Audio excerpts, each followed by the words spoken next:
So today's daf is daf Nun Hey, and we begin here on daf Nun Dalid Amid Beis, and we'll start the Sanya, and the Gemara approximately 5 lines up before the end of Nun Dalid Amid Beis quotes a brisa. Abba Elazar ben Gomel Omer, v'nechshav lachem trumaschem b'shtei trumas hakosav medaber. Achas truma gedola v'achas trumas maser. So truma gedola is the truma you give to the Kohen, which is chita achas.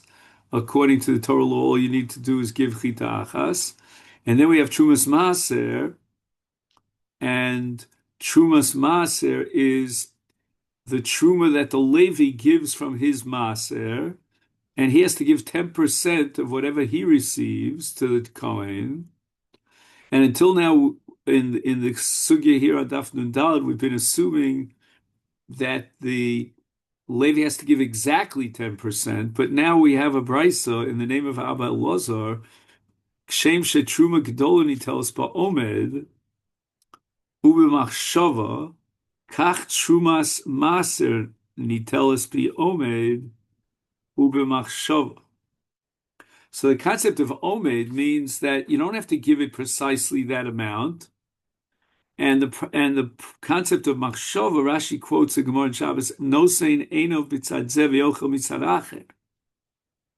Although elsewhere Rashi says it's not enough that you have machshava, you need at least a verbal declaration, but you don't need a ma'isa hafrosha. And this Tana is equating Trumas Maser with Truma Gedola, Ma Truma Gedola ba'ayin yofeh, Af Trumas Maser ba'ayin yofeh, so that just like in Truma Gedola, the Rabbanan wants you to give 1/40th as a generous eye. In Trumas Maser, according to this particular shita, you can give more than Maser. You don't have to be that careful and give exactly Maser. And this has to do with the case of the hafrosha of grogros on te'enim, because the te'enim are full of liquids in their natural state, and they shrink after they're dried and become grogros. So they start as te'enim and they end up with grogros. And now he has to be mafresh 10%. Again, we're talking about the Levi now. And according to Abba Lazar, he can be mafresh 10% and more in a generous manner, so we could apply the principle of Ayin Yofa even to the case of Trumas Maser. So therefore, if let's say he designates Te'enim for Grogros as a Ma'isa Frosh of Maser, then even though the Te'enim are larger in volume than the grogros, because the grogros, after they're dried, are shrunk, nevertheless, it's ayin yofa. He's giving more than 10%, which is fine, according to the sheet of Abba Lazar. Umina. Now, we are analyzing a brisa, and we finished with the reish of the brisa, but now we have to understand the sefer of the brisa, because the sefer records Rabbi Elazar Rabbi Yossi Abba, and now Rabbi Elazar is testifying about his father Rabbi Yossi. Hayanotel eser grogos shebemakzoa al tishim shebekalkola. And here he's being mafresh the other way around, not the way we discussed in the Reisha, where he's mafresh te'enim onto grogos, but rather now he's being mafresh grogos onto te'enim. And the impression you get is that Iyamrid Pishlem b'kamot shehein amrin and shapir, el Iyamrid kamot shehein batzir lahu. So we have what's called likamot shehein, and then we have kimot shehein. And they're fundamentally different, because if you're going to say that it's kimot shehein as they are now, and now they are already shrunk, because they've already been dried to become grogros. And that's called batzir lahu. which means that there's less than 10%. But if you hold likimot shehein, then it's okay because likimot shehein means in their original natural state. So we look at these grogros and we see in the grogros te'enim, their natural original state where they were full of liquids, and therefore he's giving 10%, and that's fine. So the Gemara quotes Rav Dimi Omer Abelazar, who came from Eretz Yisrael, from Bavel, from Eretz Yisrael to Bavel, and he said, "Shiny grogos hoviyachol l'sholkan ulachziron l'kamot shehein." Even though you're right that we're holding now kamot shehein, and we're looking at the grogos as they are today, in which case they're shrunk, and he's giving less than 10%.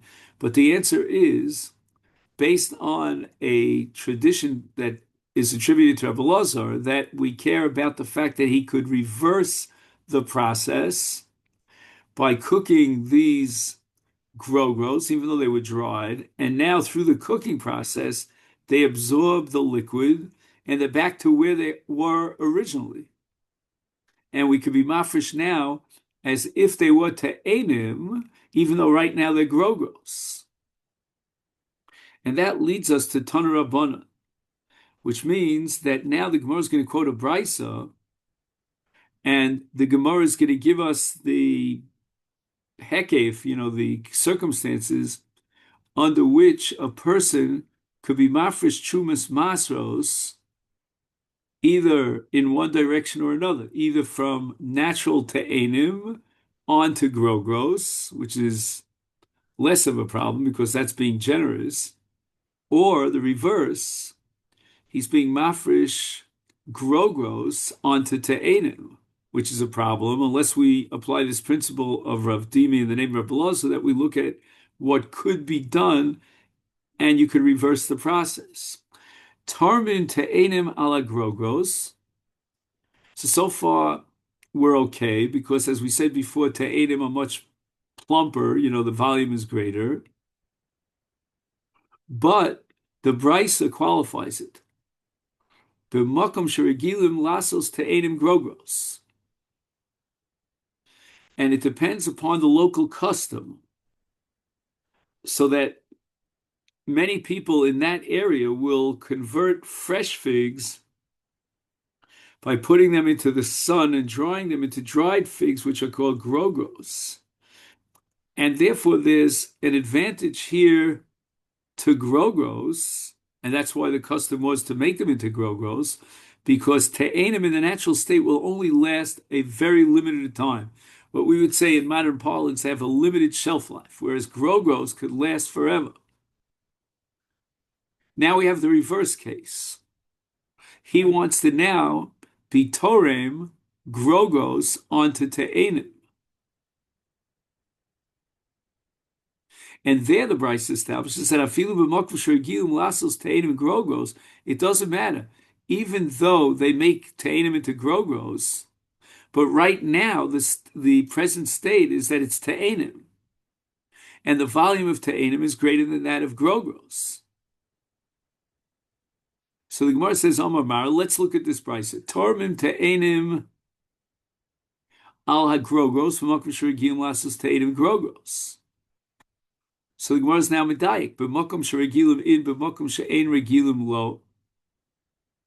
Why is it that if there's no local custom to dry your natural figs, your fresh figs, or fresh dates, and make them into dried dates or dried figs, why is it that then you can't be mafresh from the fresh ones onto the dried ones?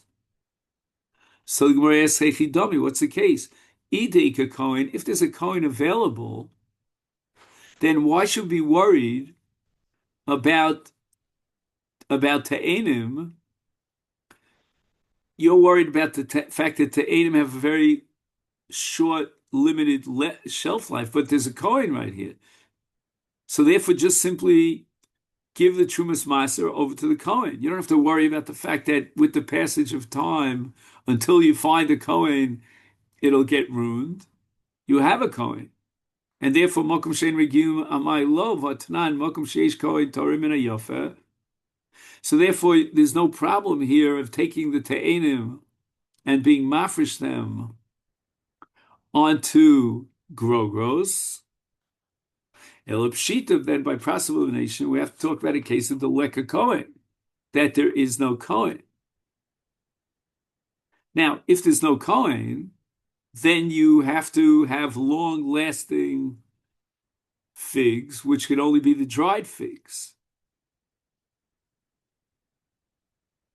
So the Gemara says, wait a second, you're telling me that we're talking about a case where there's no Kohen available, Ema Seifa, let's read the latter part of this brisa. V'lo grogros al te'enim, you can't be mafresh grogros on te'enim. Afilu b'makom sherogel lasos te'enim grogros, amai lo. What's the problem over here? Because grogros are long-lasting, and even if you don't have any Kohen, then grogros is perfect. It'll stay forever. Amai lo. Why can't you be mafresh grogros, which are the dried figs, for the fresh figs? V'tanam, we learned in the Mishnah, Mokum she'ein kohen torem min hamiskayim. When you want to be mafresh trumas maser for the kohen, and there's no kohen available, then try to find produce which is long lasting, and that's what he's doing. Elapshita. So therefore, we come to the conclusion that the Seifa is talking about the Ika Kohen where there is a kohen available. And since there's a Kohen available, then what's beneficial? What's better? What's Mina Yofa? Is it Te'enim or is it Grogos? So the answer is it's Te'enim. Because since you have a Kohen available, you don't have to worry about long-lasting figs. And certainly Te'enim is better than Grogos. So Reisha Deleka Kohen v'Seifa Dika Kohen? Could it be that, as we proved, that the Reisha is talking about a case where there is no Kohen, and the Seifa is talking about a case where there is a Kohen? That's what we could do. Reisha the Leka Kohen, Seifa the Ika Kohen. Omer of Papa, Shmamino, what do we see from this brisa? Dachkinon umokminin masnisa betray taimi. When we have a choice of two possibilities, we could either assume that the Reisha reflects the sheet of one Tana and the Seifa of another Tana, or we have another opportunity, and that is to say that the Reisha is talking about one Metzius, and the Seifa talks about another Metzius. So which is like the lesser of two evils, says Rav Papa. Apparently, the lesser of two evils is to maintain that there's one Tana in both the Reisha and the Seifa, but they're two different Metzius. And this leads us to the Mishnah here on the bottom of Nun Hey Amid Aleph. And again, we're talking about the Isur of not making the mincha into leavened bread, because the Torah says they'll sofa chametz.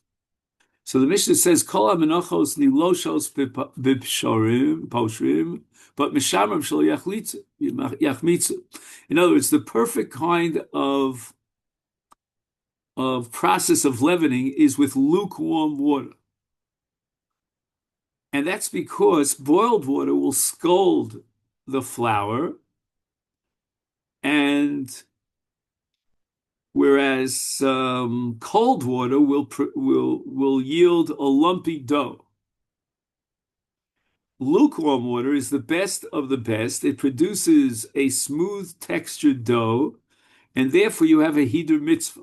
But the drawback of using poshrim is that it causes chimutz at a pretty fast rate, and therefore you have to be meshamer, which means you have to take the dough and constantly work the dough so that it doesn't become chametz.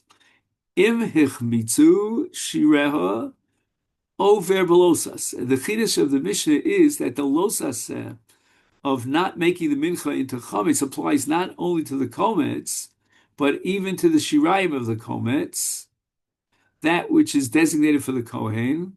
The lav of not producing chametz applies even to the shirayim. The Gemara is going to derive that from psukim. Shenemar kol hamincha asher takrivu Hashem lo teoseh chametz, and the extra word kol as a ribui is going to teach me that even the shirayim have to be watched and protected, because otherwise, if they are machmitz. If they leaven, they become, you violate the law. V'chayv al lishasa, v'al harichasa, v'al afiyasa. There are three parts or preparations to creating this chametz out of mincha and violating the law. Number one is lisha, which is kneading with the capital with a K at the beginning, kneading. Number two is arichasa, means shaping, and number three is afia, is baking. And you're going to get malchus for any one of those three and any three of all of them. You can get 2 sets of malchus, 3 sets of malchus, because there's a separate isa for each one of these hachonos if it becomes chametz. The Gemara says, "Minani bili."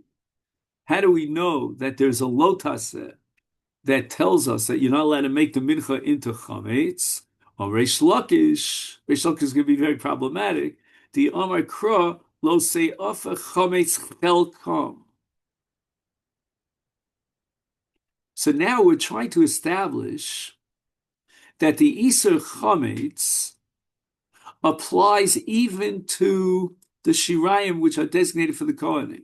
And Reish Lakish derives it from the extra word Chelkam, their portion. Afilu Chelkam lo te'afei Chametz. Not only the Kometz, which is burnt on the Mizbeach, and that's Haktaras Kometz, but even the Shirayim, which are given to the Kohen after the Kmitz is completed, even those are subject to the lav of lo se'afa chametz, based on the extra word chelkam. Chelkam means their portion, the Kohen's portion. Gemara says, I don't get it. You know why the extra word of chelkam appears? We need it for the following brisa.